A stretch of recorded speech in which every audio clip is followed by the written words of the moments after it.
Hey everybody, it's Mr. K. The other day I gave you a video to watch that was called A Young People's Guide to the Orchestra. And what that was for, there we go, Orchestra. And what that was for was to introduce you to the orchestra and different instruments that you can find in there. And what we're going to do now is we're going to break down the orchestra into different parts so we can understand it a little bit better. And the first thing we're going to break it down into is something called instrument families. Now, instrument families are a lot like our families. When we're with our families, we're usually kind of separated from other people. Think about your neighborhood or your house. When you're with your family, you're usually grouped together, right? Your family lives here, maybe the Johns live here, and the Smiths live over here. And you're all similar somehow. You all have the same last name. You have the same genes. You kind of look a little bit alike, your hair or your eye color. And so we know that that's a family because we can look at the Smiths over here and we know, oh, they're all related because they have something in common. Or the Johns here, they're all related and they have something in common. Or your family, you have something in common with all of them, and you all stay in your little house or your little group. Instrument families are done pretty much the same way. We find things that are similar or the same about them, and we put them into groups. For instrument families, there are four major groups, or major families, or major groups for instruments. The first family we're going to look at is called woodwinds. The second family is called brass. The third family is called percussion. And the final family is called strings. Now, all four of these families, they make music. And so that's why we include all of them in the orchestra, because they all come together to make the sounds and the music that we like to listen to when we hear an orchestra. Let's look at one family right now. We'll look at the woodwind family. The woodwind family is probably one of the better known families of the orchestra because it features so big in a lot of songs. One of the big things about woodwinds is how they're played. Okay? Woodwinds use a piece of wood called a reed to get their sound out. This little piece of wood called a reed, they put it in their mouth and they blow and it vibrates super fast.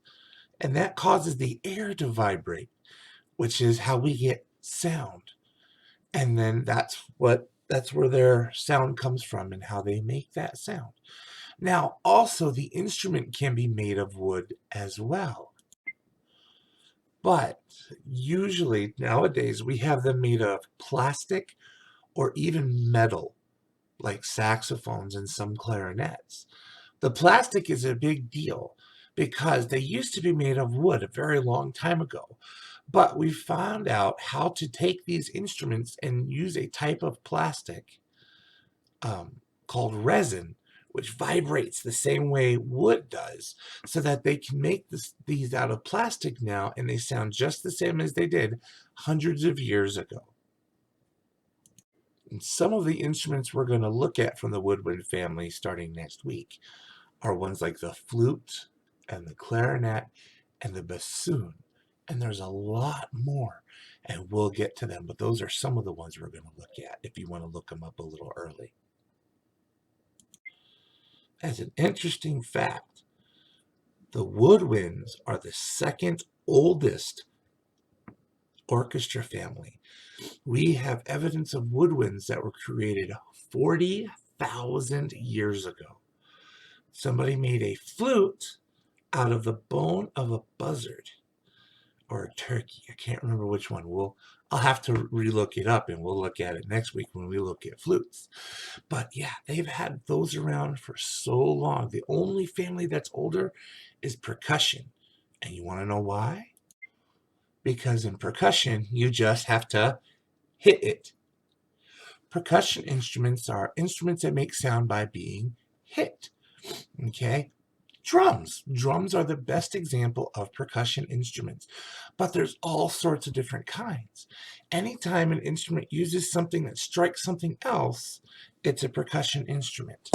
If you think about maracas, those shakers that you can get, those are hitting on the inside of the maraca. So it's a percussion instrument. If you think about when you clap,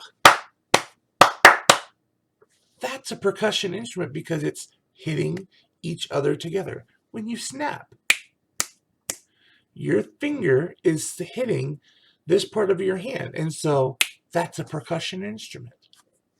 Now, the thing about percussion instruments is, yes, it's supposed to hit it, but usually when we hit something, it only makes one type of sound. When it only makes one type of sound, it is what we call an idiophone, which means it only makes one sound when it's hit. Think of a bass drum or a snare drum, or when you clap, or when you snap. I can't make different sounds when I snap. I can't play, Who Let the Dogs Out on my hand with my snapping. I can't play, I can't do jingle bells with my snapping either. So my hand or any of these other instruments that make one sound is called an idiophone. Now, yes, it's got kind of the beginning of a not very nice word in it, but that's kind of the point of it. Okay, that I don't want you going around calling other kids idiophones, because let me tell you, everybody makes a lot of different sounds, and that's not what they are. Another example of an idiophone I have right here. This is a singing bowl from Tibet.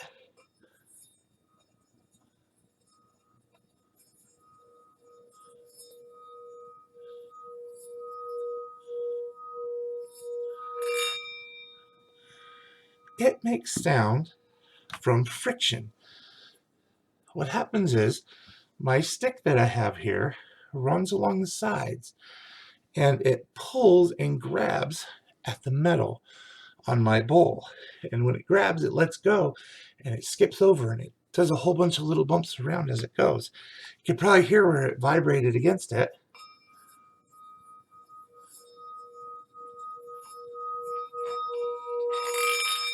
That rattle right there, when it's done super, super small, that's where it's hitting the bowl and making that sound. Now, there's a second type of percussion instrument that we call pitched percussion.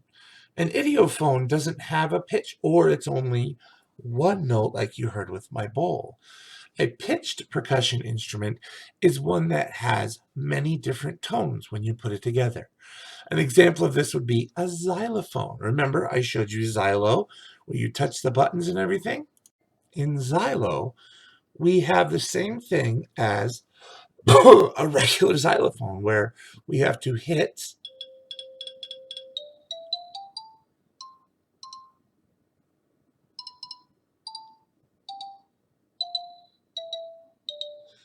to make the sound. And a regular xylophone that uses the mallets uses the same functionality.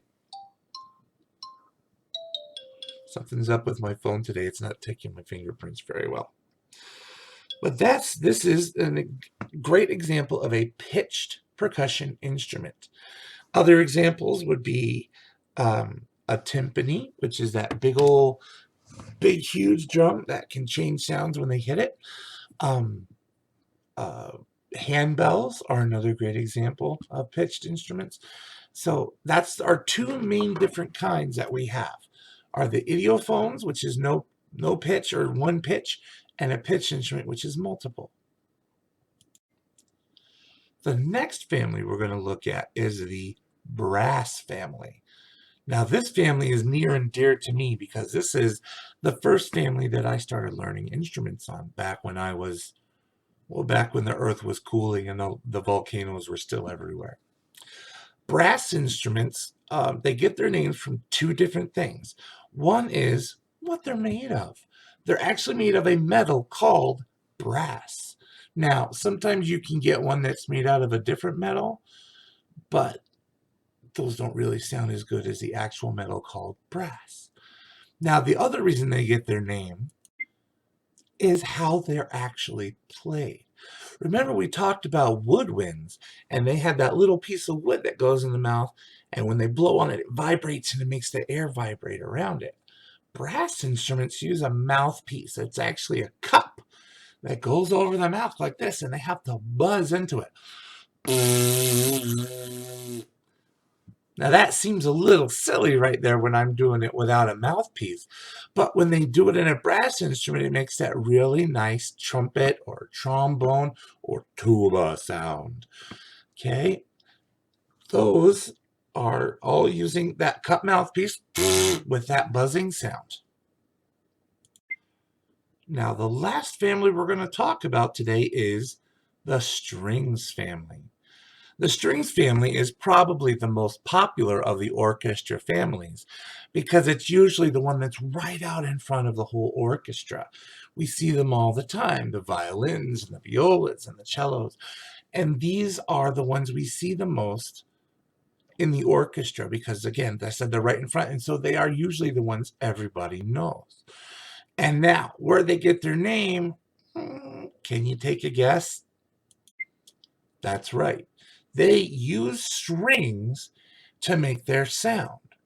Okay? So guitar kind of fits into this as well. It's a string instrument. It uses strings. And there's a whole bunch of, if you remember the video from the Who band, U, they use instruments that have 3 strings. Now, those aren't orchestra instruments usually. Sometimes you'll see random other string instruments that show up in an orchestra, but for the most part, it's ones that only have 4 strings. It's very rare to find any of them that have more than 4 strings. And the last qualification for a string instrument is it uses a bow. Now, I don't mean a bow as in a bow and arrow, though that that is sort of the same thing. And we'll talk about that when we talk about string instruments. But a bow has to be used on the instrument at some point for it to be called a orchestra string instrument. Okay, so let's go back over our 4 families. All right, our first family was woodwind. Very, very good. Woodwinds are the ones that use a little piece of wood called a reed. Our second family was percussion. Very, very good. Percussion is the one where we have to hit something to make sound or rub on it sometimes to make sound. Our third family was brass. Very, very good. That's the one where we had to our lips to make the sound in it. And our last family we learned about, or we're going to learn about, is strings. That's right. Strings use a string and a bow to make their sound, which is where they get their name from. That's all for this week. Okay, I hope you enjoyed today's video. Again, I got some things to work. I have lighting that's working now, and I got my computer to sort of catch up to me. So hopefully we'll be able to continue lessons. I'm supposed to get my cord for my good laptop tomorrow, so fingers crossed.